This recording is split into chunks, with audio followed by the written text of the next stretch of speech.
Good morning students. आज का हमारा टॉपिक है यूनिट 1 का एक्सरसाइज पार्ट 3 कंटिन्यूड।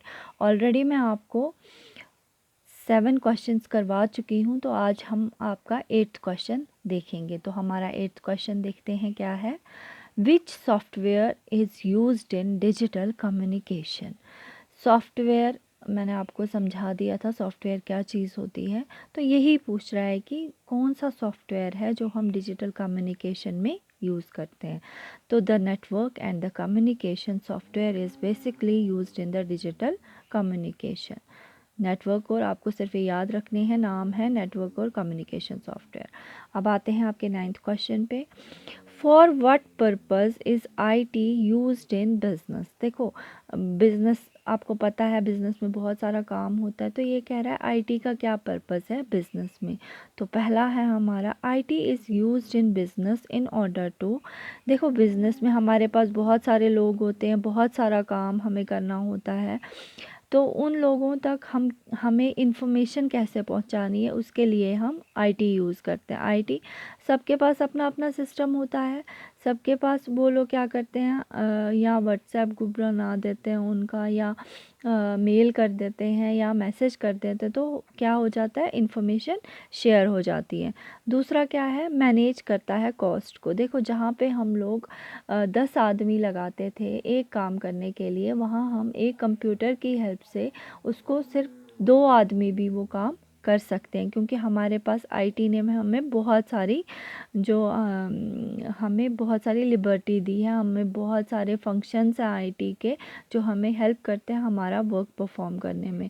तो थर्ड हमारे पास है make efficient use of time. देखो अब अगर हम मैन पावर की बात करें तो एट अ टाइम एक इंसान एक ही काम कर सकता है, लेकिन जब हम आईटी यूज़ करते हैं तो हम एट अ टाइम एक से ज़्यादा काम एक ही वक्त पे कर सकते हैं। तो ये अब आपको क्लियर हो गया होगा। IT is used in business in order to share information, manage cost, make efficient use of time.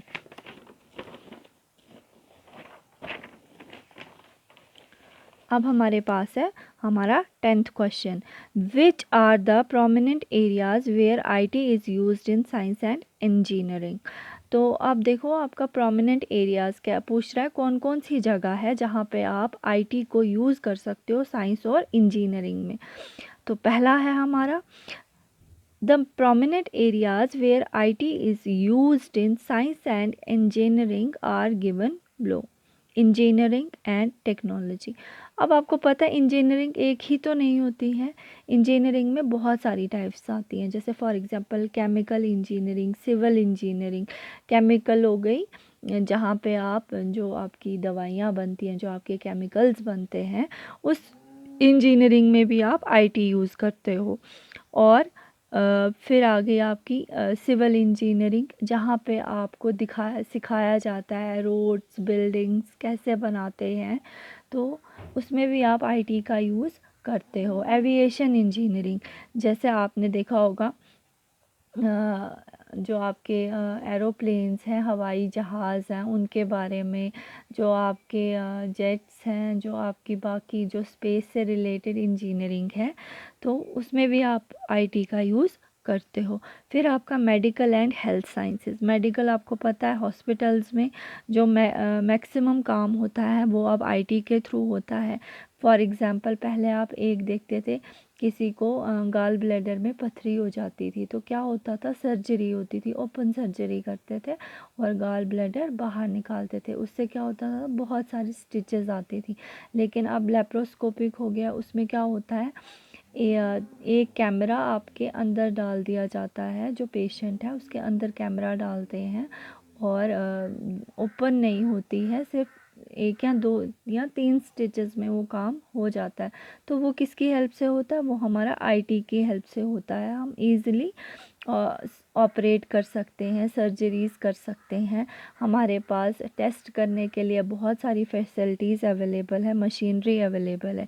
Agriculture sciences के लिए, एग्रीकल्चर साइंसेस तो आपको पता है उसमें हमें खादें चाहिए होती हैं, टेक्निक्स चाहिए होती हैं, तो उसमें भी हमें आईटी बहुत हेल्प करता है। तो होपफुली आपके आज 10 क्वेश्चंस कवर हो गए हैं।